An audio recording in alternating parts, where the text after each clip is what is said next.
Module 2, Biological Membranes and Transport of Small Molecules, Part 1. In the first module of this course, we have discussed the techniques that cell biologists use to study cells. In this next part, we will actually start talking about cells.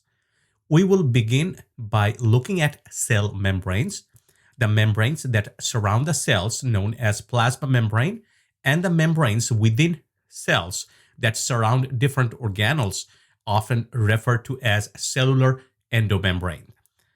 We are also going to discuss how small molecules are transported across those membranes. In the first part of Module 1, we are going to discuss the biological membranes. At first, we are going to see the composition of the lipid bilayer, which forms the basic membrane structure, and look at the details of its composition and structural organization. The membranes are critical to the life of the cell. In the case of both eukaryotes and prokaryotes, the plasma membrane defines those cells and separates them from the environment and prevents some small macromolecules from passing into and out of the cell. The selective permeability characteristic of membranes is very important. In the case of eukaryotes, the membranes delimit or define the intracellular organelles, and in doing so, compartmentalize the cells and localize the biochemical reactions to certain areas within the cell, and is another important function of a cell membrane. Much of the functions of cell membranes are carried out by the proteins within membranes.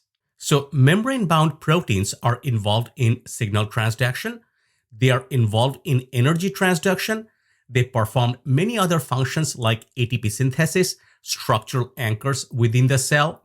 So membranes are really important to the cell. They perform many functions. This is a really abbreviated list of functions that are carried out by the membranes, but is a good overview. Here is a diagram of the basic structure of membrane, and this should be familiar to you. But look at it again as an introduction into membranes. So the membrane consists of a thin film of lipids shown here. The thickness of this thin layer is usually between 3 to 6 nanometers, depending on the lipid composition in that particular area of the membrane. You can see large membrane proteins embedded in the membrane, and remember again, many of the functions carried out by membrane are carried out by the membrane-associated proteins. Non-covalent interactions between proteins and lipids gives the membrane its strength. It's this core, the lipid bilayer, this hydrophobic core, which confers the selective permeability properties of biological membrane. All lipids are amphiphilic, which means it has a polar hydrophilic head and a hydrophobic fatty acid tail. This arrangement of lipid is important for biophysical properties as well as for membrane functions. So there are 3 main classes of lipids found in biological membrane. They are phospholipids, sphingolipids, and sterols. I want to take a few minutes to talk about each of these. Let's start with phospholipid. They are named due to the phosphate group in their polar head group region. In this example is a phosphatidylcholine. You can clearly see the phosphate head group in the head region of this lipid, and you can see the very long hydrocarbon nonpolar hydrophobic tails. The shape of the tails depend on the absence or presence of double bonds. For example, if you have a fatty acid tail without double bonds shown in the bottom of the slide, this is a saturated fatty acid, and this type of fatty acids are very straight. However, if the fatty acids have one or more double bonds in their molecular structure, then they are unsaturated fatty acids, and these double bonds induce bends in the fatty acid tails and are really important for the physiology of the membranes and the biophysical properties of the membrane. And we will come back to this later on. So here are some other examples of phospholipids. We already saw phosphatidylcholine. Here is phosphatidylethanolamine, phosphatidylserine. These are two very abundant phospholipids in biological membranes. I want you to notice that phosphatidylethanolamine and phosphatidylcholine are uncharged phospholipid with equal plus and minus charges. But phosphatidylserine has a net negative charge. The molecule at the far right is a special, and I want to mention it separately. First, the sphingomyelin is a class of lipid known as sphingolipid. They do have a head group that you can see due to 1 plus and 1 minus charge. It is also a neutral lipid. The second, the sphingomyelin head group does have a phosphate group here, just like others, but there are a group of sphingolipid that may not have the phosphate head group, instead have a carbohydrate group.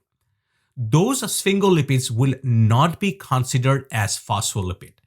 So all sphingolipids are not phospholipids, but one of the sphingolipid, sphingomyelin, is a phospholipid. All these membrane lipids are going to be relevant when we talk about asymmetry in biological membranes. We will come back to this later. Another very important class of phospholipid is the phosphatidylinositol, or the family of phosphatidylinositol lipids. This is a family of lipids whose members differ in their phosphorylation status. So you can have a phosphatidylinositol PI, which can be phosphorylated by PI kinase to give a PI4 phosphate or PIP. This in turn can be phosphorylated with another kinase, the PIP kinase, to give PIP2 that has two phosphate groups. You can have the PIP3, which is not shown in the diagram. This family of phospholipids is very abundant in biological membranes, but I want to point out they don't contribute to the structural architecture of the plasma membrane like the other phospholipids we just looked at. This family of phospholipids is involved in signal transduction. PIP2 is a signaling molecule, and when we talk about signal transduction later on in the course, we will revisit phosphatidylinositol family. They are very abundant in the membranes. The second class of lipid found in the biological membranes is the sphingolipids, as we mentioned earlier. They are all derivatives of sphingosine, which is shown in the red in this diagram. The purple color box, on the other hand, represent the head group. As mentioned earlier, if the head group has a phosphate, like the top structure, that sphingolipid will also be considered as a phospholipid, as shown with the example of sphingomyelin. In contrast, if that phosphate head group is replaced by a carbohydrate like glucose, it will be called glucosyl cerebroside, which is a sphingolipid but not a phospholipid. These two sphingolipids are abundant in the nervous tissue and found in abundance on myelin sheath covering the axons of the neurons. The third class of lipid in the membrane are the sterols. In animal cells, that sterol is cholesterol, and in lower eukaryotes, the most abundant sterol is ergosterol, and in plants, it is stigmasterol. We will just focus on cholesterol. So you can see here the molecular structure of cholesterol. You will notice that there is a polar head group and a non-polar hydrocarbon tail. But what distinguishes this sterol from other lipid is the presence of this rigid planar steroid ring structure. This structure makes the lipid very flat and rigid in that particular region. That contributes or influences the biophysical properties of the membrane, and we will come back to this again. How sterols influence the membrane. So why are lipids great macromolecules for building membranes? What is unique about this family of macromolecules for building membranes? It is because lipids are amphiphilic.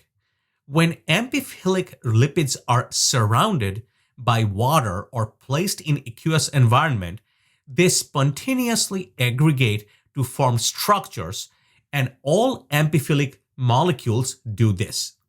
And these structures are characterized by the fact that their hydrophobic tails are within the center of these structures. You can see two different structures on the slide, a micelle and a bilayer. You can see that the hydrophobic tails of these lipids or amphiphilic molecules are in the center of the structures. This particular molecular arrangement reduces the unfavorable interaction between the hydrophobic tails and the aqueous environment. This happens spontaneously, and this is why lipids makes good building blocks of cell membranes.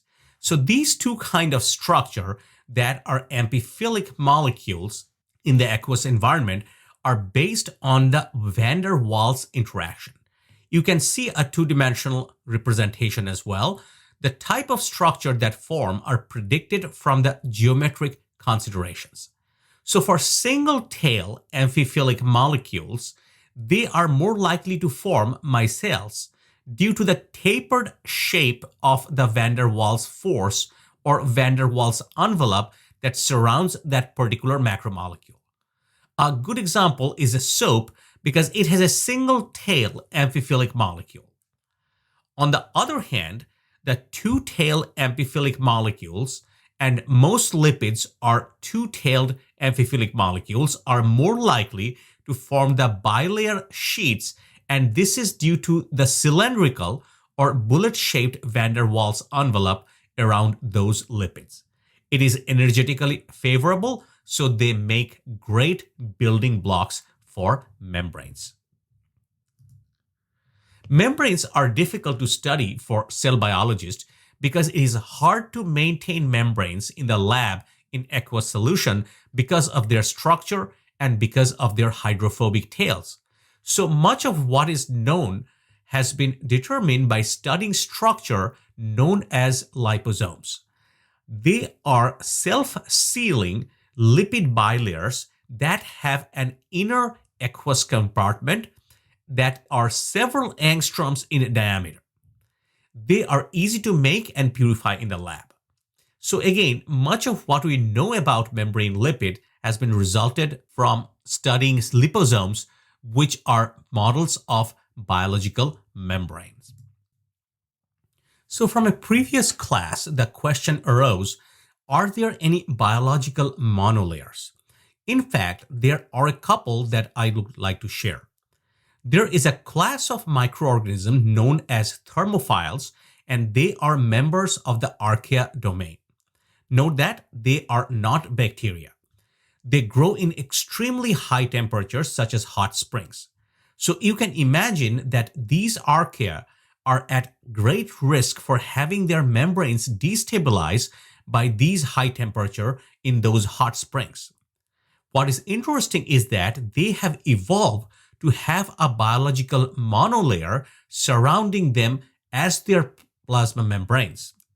So the left side is a lipid bilayer that we have been discussing, and on the right side is the membrane of the thermophilic bacteria, which are lipid monolayers. They almost look like lipid bilayers, but the fatty acid tails are joined covalently. This makes their membrane very stable in the high temperature environments. Another example of biological monolayer are the LDL particles. In animals, LDL particles are responsible for delivering cholesterol from the liver to other tissues in the body. The LDL particles are fairly large, complex particles. They are surrounded by a biological layer of lipids, and the entire core is filled with cholesterol. They are usually attached to a protein known as ApoB protein, which directs the movement of these particles into cells for delivery of cholesterol to the cells. So there are two examples of biological monolayers that naturally occur. There's another point that I'd want to make about lipid bilayers before we move on to some of the biophysical properties of membranes. All of the diagram I have shown you so far look like a diagram on the left side of the slide. So they are very neatly organized lipids with straight tails. But I don't want you to get the idea that this is what lipid looks like.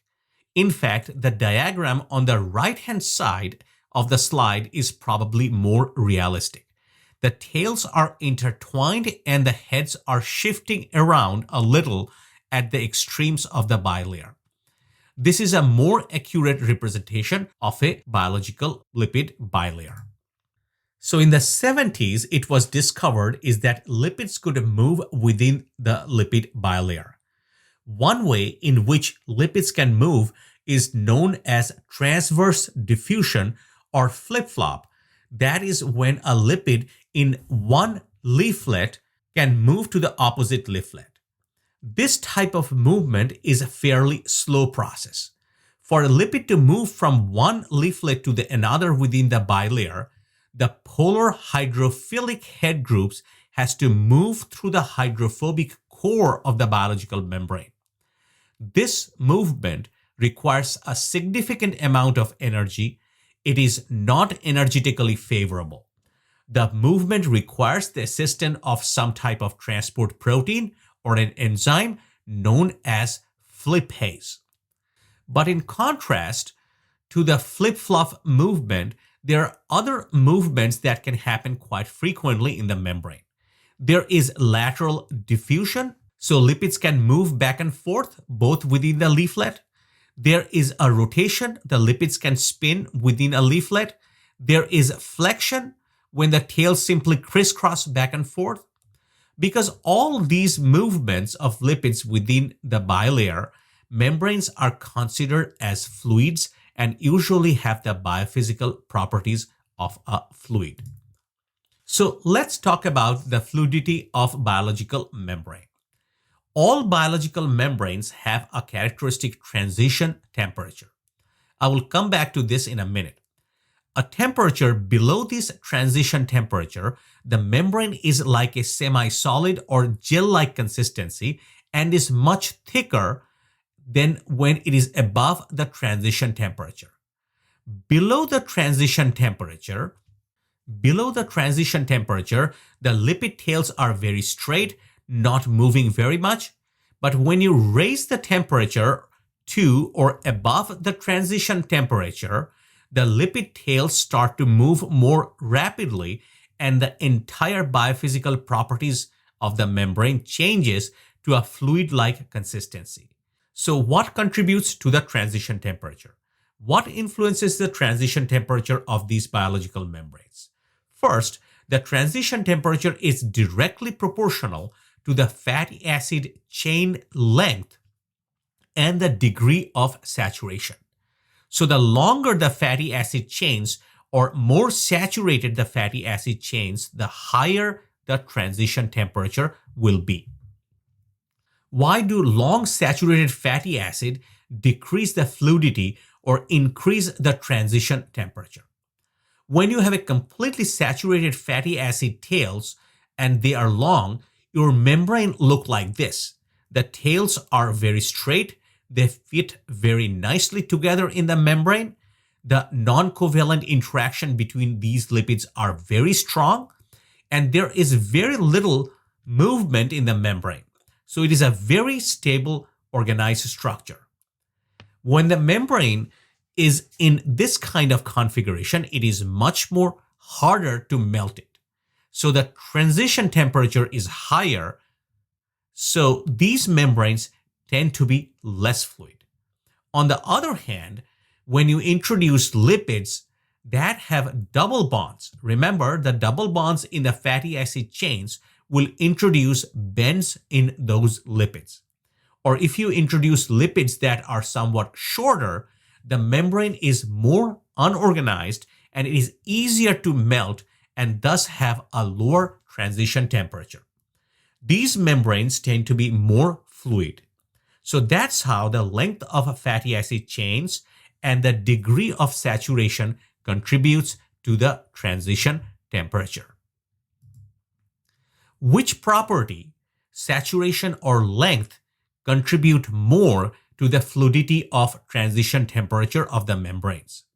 To answer this question, we need to look at this data that was generated from an experiment where the transition temperature of phosphatidylcholine was measured when it had different fatty acid tail lengths and different degree of saturation.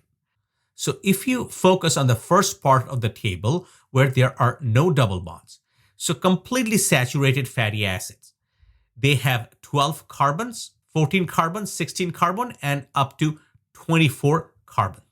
You will notice that as you increase the tail length in the absence of altering the saturation, the transition temperature goes up beginning by about 20 degrees with every couple of carbons, but tends to level off 10 or 5 degrees as you add carbons. But as soon as you add one double bond, which is shown here in the phosphatidylcholine, that has a C18 fatty acid with one double bond, you dramatically drop the transition temperature. So if you compare the transition temperature of this 18 carbon fatty acid tail that has no double bond, you are at 55 degrees transition temperature. You introduced one double bond and you drop the transition temperature down to 1. So you can see that adding one double bond dramatically reduces the transition temperature. So it appears that the degree of saturation has more of a significant influence on the transition temperature than the length of the fatty acid chain. So fluidity depends on the length of the fatty acid chains and the degree of saturation. The fluidity of the lipid bilayer is also influenced by the sterol content of the biomembranes. So this is the orientation of cholesterol in the phospholipid bilayer. The scale at the left is accurate, so you can actually see the size of cholesterol as compared to a typical phospholipid. So the polar head group is in the hydrophilic region, but the ring structure and the hydrophobic tail of the cholesterol is found buried in the hydrophobic tails of the phospholipid. This ring structure of cholesterol really influences the fluidity of the biological membrane. The ring structure of cholesterol is very stiff. So does it reduce the fluidity of the biological membrane? This can be controversial. Cholesterol in the membrane actually increases the fluidity of the biological membrane. Does cholesterol make membrane more fluid or less fluid? At physiological temperature, cholesterol decreases the fluidity of the biological membrane, but below physiological temperature, which is normally around 37 degrees, cholesterol actually makes the membrane more fluid. The biochemistry is not relevant for this course, but the fact that at physiological temperature, cholesterol reduces the fluidity of the membrane is going to be important in a minute when we talk about a special membrane known as lipid raft. There is one more point I want to make about lipid bilayers before we move on to the membrane-associated proteins. The point I want to make is that biological membranes are asymmetric to each other. The leaflets are not identical to each other. The placement of lipids in the outer leaflet and inner leaflet is not random. Typically, what you see in the biological membranes is that in the plasma membrane, in the outer leaflet towards the extracellular space, you see neutral lipids, such as members of the family of sphingolipids as well as phosphatidylcholine. But on the inner leaflet that faces the cytosol, you find more charged lipids like phosphatidylserine. So the point is that biological membranes are asymmetric and important for the physiology of these membranes. Especially in the case of charge, maintaining these charge across this membrane is very important in the cellular function, for example, in neuronal cells. Lipid composition differs in the exoplasmic and the cytosolic leaflet and influences bilayer thickness. Pure sphingomyelin bilayer is thicker than the phosphatidylcholine bilayer. Cholesterol, when associated with phosphatidylcholine, it increases the bilayer thickness. The membrane curvature also depends upon lipids. Phosphatidylcholine is of cylindrical shape and forms essentially a flat monolayer, where the phosphatidylethanolamine is conical shape due to the smaller head group forms a curved membrane. Lipid bilayer associated with phosphatidylcholine in the exoplasmic phase and with phosphatidylethanolamine in the cytosolic phase forms the natural curvature of the plasma membrane. Several proteins can carve the membrane as well by binding to phospholipid bilayer surface, which is important in formation of transport vesicles that bud from the membrane. Here are two electron micrographs showing the dynamic membrane property. In the top figure, you can see that HIV virus particles are budding out of the membrane. In this process, the virus acquires a coat of plasma membrane around them, which becomes the viral envelope. This whole dynamic process involves the curvature and eventual pinching of the plasma membrane from the cell body and is only possible due to the membrane fluidity and flexibility. The bottom picture shows the stacked membranes of the Golgi with budding vesicles. All these organelles are also lined by cellular endomembrane with the basic composition and properties just like plasma membrane. These properties of the membrane enable the organelles to assume their typical shapes and structures. As we understand that the biological membranes are asymmetric, and it is important to understand the phases of the cellular membranes in three levels of distribution and organization. Note that every different phase of the membrane, called the topology of the membrane, will have different types of components in lipid, protein, carbohydrate content, which will vary from phase, outer or inner, placement, a specific organelle or plasma membrane, and even physiological environment. This is what is due to the membrane asymmetry. The first is the plasma membrane, which is a single lipid bilayer that encloses the cell. The outside face of the bilayer leaflet is known as the exoplasmic face or extracellular face or leaflet. This face or leaflet is open to the environment outside of the cell, such as tissue space, tissue fluid, or just bare environment. The inner leaflet or face of the plasma membrane, on the other hand, faces the cytoplasm, known as cytoplasmic or cytosolic face or leaflet of the plasma membrane. The second set of distribution of the membrane are also bound by a single bilayer, which includes vesicles, organelles like endoplasmic reticulum, and Golgi. So for all single membrane-bound organelles in the cell, the outer leaflet is the cytoplasmic face. The inner face or the leaflet, which faces the aqueous environment of the lumen or hollow of the organelle, are the exoplasmic, which is outside of the cytoplasm, faces. Here we do not interchange the term extracellular as we do with the plasma membrane though. Please note carefully that the internal aqueous space or lumen or hollow of these organelles are topologically equivalent to the outside of the cell, which is exoplasmic or extracellular space. The third set of distribution of the membrane are found in organelles like the nucleus, mitochondria, and chloroplast, not shown here.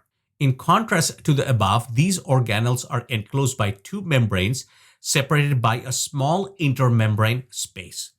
Please note carefully that the exoplasmic face or the leaflet of the inner and the outer membrane both border the intermembrane space.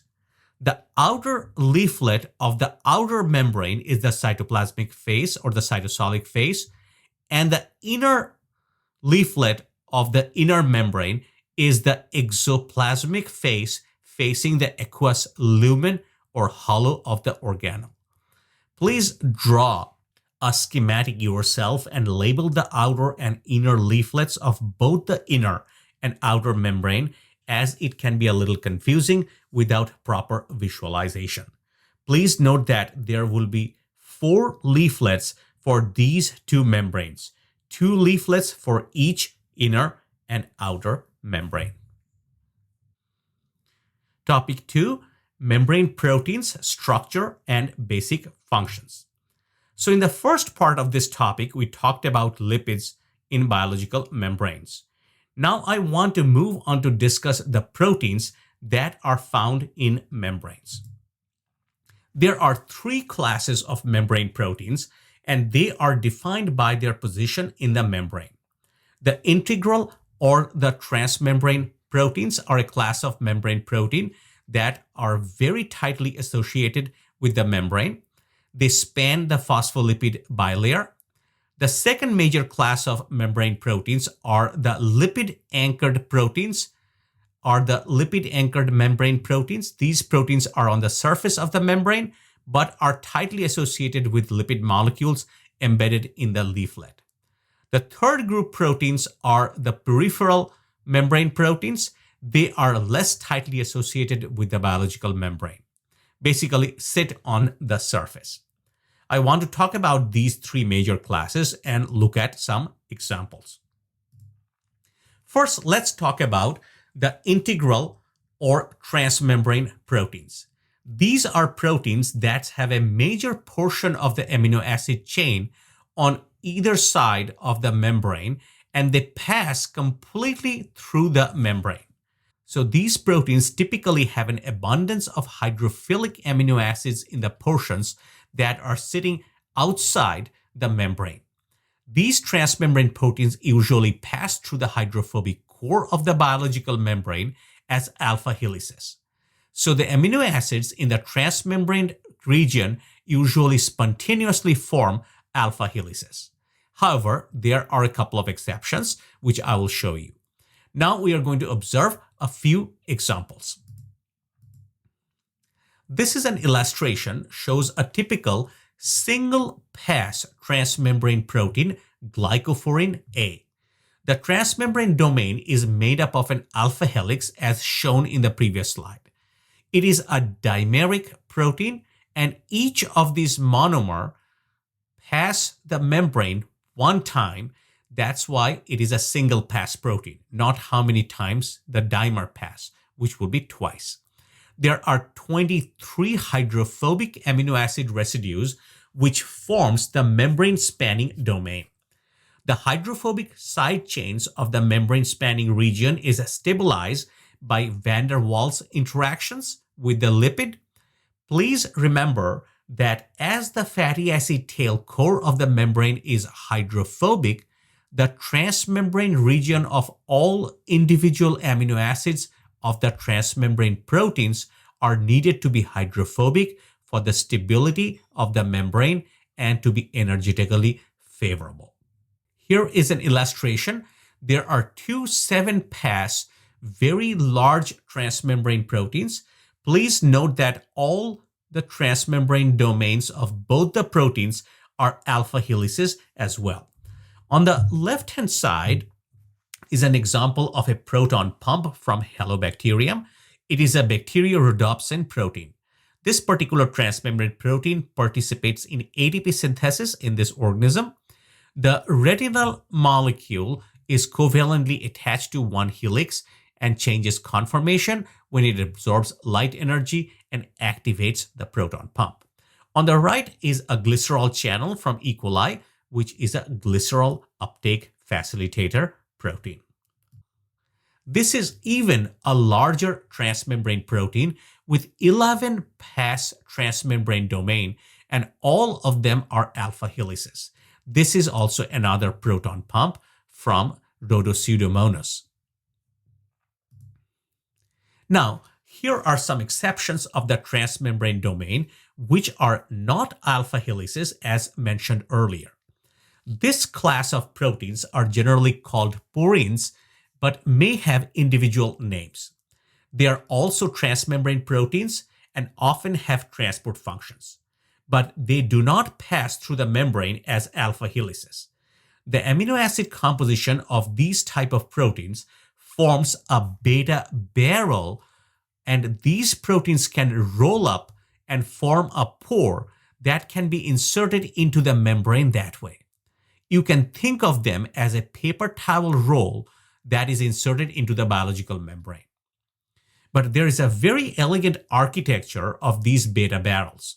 The outer wall of the purines have hydrophobic monomers sticking out of them and which interacts with the hydrophobic fatty acid tails of the lipids.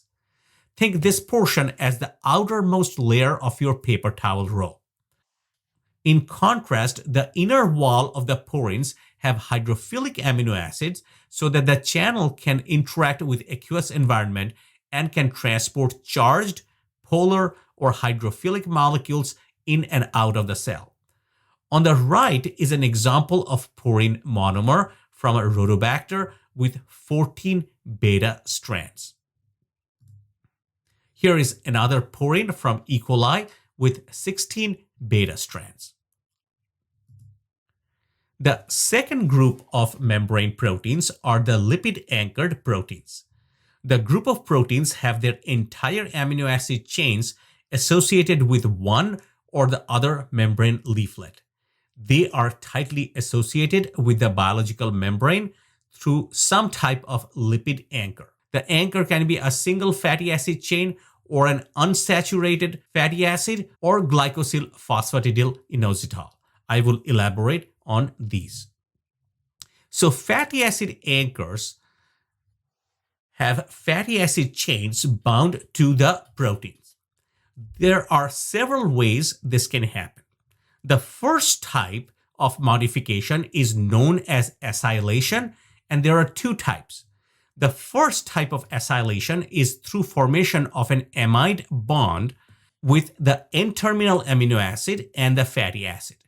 In the panel A, the fatty acid example shown is a myristic acid, and thus it is known as a myristoyl anchored protein.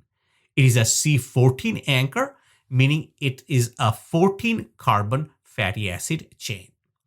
The second example of acylation is shown with the fatty acid example of palmitic acid, which is a 16 carbon fatty acid. But in this type of acylation, a thioether linkage is formed with a cysteine amino acid in the protein. Please note that this cysteine does not have to be the terminal cysteine and can be anywhere in the protein. The second type of modification is known as prenylation. Prenyl anchors have a long unsaturated fatty acid chain attached to a terminal cysteine of a protein. The attachment is made by a thioether bond between the fatty acid and a 5-carbon unit known as an isoprene unit. The isoprene group facilitates the attachment of the protein to the plasma membrane. Here is an example of an prenyl anchor, farnesyl, a C15 anchor. The 15-carbon unsaturated fatty acid chain is attached to 3 isoprene groups connected to the C-terminus of the target protein. The next type of anchor is the glycophosphatidyl inositol anchors, GPI for short. These are very complex anchors. The glycolipid is usually attached to the protein through an amide bond to a phosphoethanolamine bridge and then a number of core sugars or carbohydrate linker. In this case, there are 4 sugars, or this is a tetrasaccharide. They also contain phosphatidylinositol. Please note that phosphoethanolamine is not phosphatidylethanolamin. The phosphatidylethanolamin is a phospholipid by itself, where the head group, phosphoethanolamine, is attached to the fatty acid tail. Here, the bridge is only the head group portion. But the phosphatidylinositol part does have 2 fatty acids shown here with the R1 and R2. That's why this is phosphatidylinositol with the fatty acids. The third major class of membrane protein is the peripheral membrane proteins. They are less tightly associated with the membrane. What keeps them associated with the membrane are either protein-protein interactions. So here in the green are the peripheral membrane proteins, and they are associated with the membrane because of non-covalent interactions. Unlike the lipid anchor proteins, in this example, the peripheral protein is associated with transmembrane protein within the biological membrane. Or they can be directly non-covalently with the head groups of the phospholipids of the plasma membrane. It is really easy to study peripheral membrane proteins because they can be easily removed from the membrane surface. Because these are non-covalent interactions, you can alter the salt concentration or pH of the media and thereby disrupt the interaction between the proteins and the membrane. Phospholipases are peripheral proteins and a very important class of molecules. They are responsible for membrane turnover and recycling and generate molecules required for signal transduction. Here is an example of phospholipase A2. When docked to a lipid membrane, positively charged residues of the binding site to a negatively charged polar groups at the membrane surface, the binding triggers a small conformational chain, opening up a hydrophobic channel with a phospholipid moved into the channel. And the interaction of the phosphate head group and the calcium in the active site orient the ester bond at the catalytic site and cleaves the head group from the fatty acid tail. But if you want to study integral or transmembrane proteins, but is a little bit more difficult, usually you need to solubilize the biological membrane with a detergent. The common detergents that used to purify the integral membrane proteins can be of 2 types. The first is the ionic detergent like sodium deoxycholate or SDS. Both of them ionize, as you can see a plus charge on the sodium. The 2 common non-ionic detergents are Triton X100 and octyl glucoside. Let's take a look at these molecules for a better understanding what they do. You will notice their molecular structure that they are single-tailed amphiphiles. And you will remember that I said that soap is a single-tailed amphiphile, and you will remember that soap's detergents spontaneously form micelles. So what is the advantage of using these to extract proteins from the membrane? So if you want to purify a transmembrane protein to study in vitro, you would solubilize the phospholipid bilayer containing the protein of interest in a solution of detergents containing detergent monomers and detergent micelles. What happens is that the hydrophobic tails of the detergents will interact with the hydrophobic region of the membrane and disrupt the membrane, and the components of the membrane will be released. So the detergents monomers or the micelles will form mixed 3-dimensional structure with both lipids and the transmembrane protein. And this makes the transmembrane protein water soluble and very easy to study in vitro. But what detergent will isolate what is the next question. That question can be answered by defining a critical micelle concentration or CMC, which is the detergent concentration at which micelles will form. CMC is a characteristic of each detergent and the function of hydrophobic and hydrophilic part structures.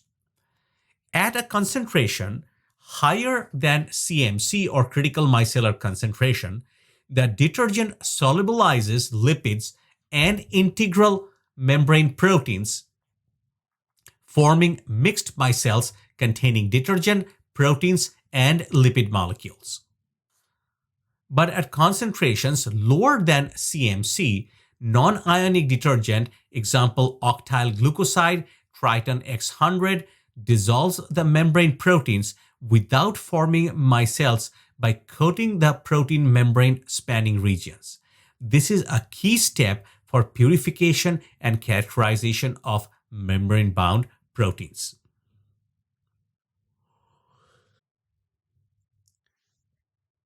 In this third topic, I want to talk about the movement of proteins in the membrane.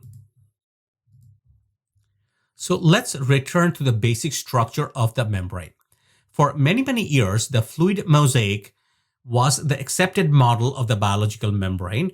What this model stated was the membrane was very fluid and that proteins embedded in the membrane could move freely within the cell. It was almost like these proteins were floating in the sea made up of lipid. But as you will see in a moment, it is a little more complicated than that. Here is an illustration of a very good experiment that showed how certain proteins could move freely within the membrane. So here is a mouse cell that has a characteristic membrane protein which are labeled with rhodamine fluorescent antibody to those specific proteins, and a human cell that has characteristic membrane proteins which you label with a fluorescent antibody. Next, you fuse these two cells to form a heterokaryon. There are several ways to fuse cells. You can incubate them with polyethylene glycol or by electroporation.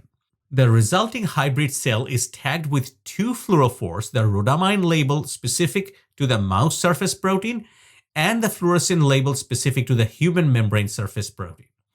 Utilizing a fluorescence microscope, you can monitor the fluorescence, and at time 0, you will see that most of the mouse membrane proteins are on one side of the hybrid cell and most of the human membrane protein are on the other side of the cell. But after a short time, less than an hour, you will see the mixing of those two fluorophores. This mixing of fluorophores suggests that for at least some of the surface membrane proteins, they are freely moving throughout the biological membrane. You can quantify this movement by a technique that cell biologists used and we discussed earlier in the first topic, and that is by fluorescence recovery after photobleaching or FRAP. It's worth repeating this protocol because it is an important technique in cell biology. So you take a membrane protein, label it with the fluorescent antibody or GFP tag it. You can focus the laser light and photobleach those fluorescent molecules. You can focus your laser light on one portion of those labeled membrane proteins and you photobleach these fluorescent molecules. Remember, photobleaching is the process by which the fluorescent molecule loses its ability to fluoresce when it is exposed to the excitation wavelength. And then if you track the fluorescence in this area, eventually you will see the fluorescence recovery in that area, which suggests that the proteins with a fluorescent tag on them are still freely moving into that area. These are what the data look like. You can measure the fluorescence in this area with arbitrary fluorescence units. So here is the fluorescence before the photobleaching, and after photobleaching, the fluorescence drops dramatically and then it is recovered. What you will notice here, This is the same example we talked about when we talked about techniques, is that the fluorescence doesn't completely recover. So only about 50% of these proteins are mobile, and the other 50% seem to be immobile. That suggests that the cells has ways to prevent the mobility of movement of proteins. And in fact, the cells has devised some very clever ways of doing that, which is what we will talk about right now. The first of all, the cells can confine proteins to a specific areas in the membrane. In epithelial cell layers, the confinement is due to a structure known as a tight junction. So as you know, epithelial cell layers are cell layers covering the internal and external surface of the body. The epithelial cells usually line most of the ducts and vessels and form glands in animals. The cells that make up the epithelial layer are polarized. And what I mean by polarized is that they have a very distinct sides or very distinct domains. On this diagram, which is a cross-section of an epithelial layer, you can see that two polarized sides of an epithelium. There is an apical side at the top, so the apical plasma membrane, and the rest of the membrane is known as the basolateral membrane. Sometimes the sides of the cells are referred to as lateral membrane, and the bottom is referred to as basal membrane. But together, these make up the basolateral membrane. So the epithelial cells are polar. They have an apical and a basolateral side. And these domains are distinct. They have distinct proteins. There are proteins in the apical membrane that are not in the basolateral membrane and vice versa. So how do the epithelial cells maintain the characteristic proteins or collection of proteins within each domain? They do it through the tight junctions. Each of these epithelial cells interacts very tightly with its neighbor cell, and the interaction is so strong that proteins that are moving laterally within the membrane cannot pass through the tight junction. So for example, the protein A, which is an apical membrane protein, can move freely within the apical membrane, but cannot move into the basal lateral membrane domain because it is blocked by this tight junction. Likewise, protein B can move freely within the basal lateral membrane, but it cannot cross into the apical membrane because of the tight junction. Later on in the course, when we talk about cell-to-cell interactions, we will look more closely at the structure of the tight junctions. Here is a transmission EM of a tight junction. So this very dark electron-rich region is the tight junctions between the two epithelial cells. Another way in which the cells can confine proteins in a membrane is through lipid rafts. So lipid rafts are small region of membranes. They can be in the plasma membrane or they can be in the membranes of the organelles as well. They are rich in sphingolipids, which have long, usually saturated fatty acid tails, and they are also rich in cholesterol. Remember, I told you that physiological temperature reduces the fluidity of the membrane. So the planar ring structure of the cholesterol molecules makes the membrane very rigid in that area of the membrane and reduces the fluidity. So there are patches of this sphingolipid-rich, cholesterol-rich membranes in eukaryotic cell, and these patches are known as lipid rafts. And what is interesting is that certain proteins have very high affinity for these lipid raft regions. For example, GPI-anchored proteins have an affinity for lipid rafts. So GPI-anchored proteins will enter the lipid rafts and they can usually move around in the raft, but they don't freely move between the raft and non-raft membranes. There is another way that the cells can confine proteins to the specific domain within the cell. This is another way that cells can confine proteins to specific domains within the cell. So not only the cells confine proteins to certain domains, but they can also completely immobilize proteins in the membranes. Here are a few ways the cells can do this. One is by self-assembly of the proteins. There are some cell proteins which aggregate with each other and end up forming large protein complexes that for all intents and purposes are immobilized just due to their size. So that is one of the ways protein can be completely immobilized on the membranes is by self-assembly. Another way is that the membrane protein may interact with extracellular macromolecules in the extracellular space that will completely inhibit the mobility of those proteins. Likewise, the membrane proteins can interact with macromolecules in the intracellular space in the cytosol. That can also completely inhibit the mobility of the proteins. And then there are proteins that can interact with proteins on neighboring cells that can completely stop their mobility. In fact, the tight junctions between two epithelial cells, there are very strong protein-protein interactions that look very similar to this. Multimeric large proteins can self-assemble on the membrane by the interactions of their polar or charged amino acid residues. The T cell receptor TCR for antigen composed of 4 separate dimers, electrostatic attraction of positive and negative charges on each membrane domains form this complex functional complex. This concludes part 1 of the module 2.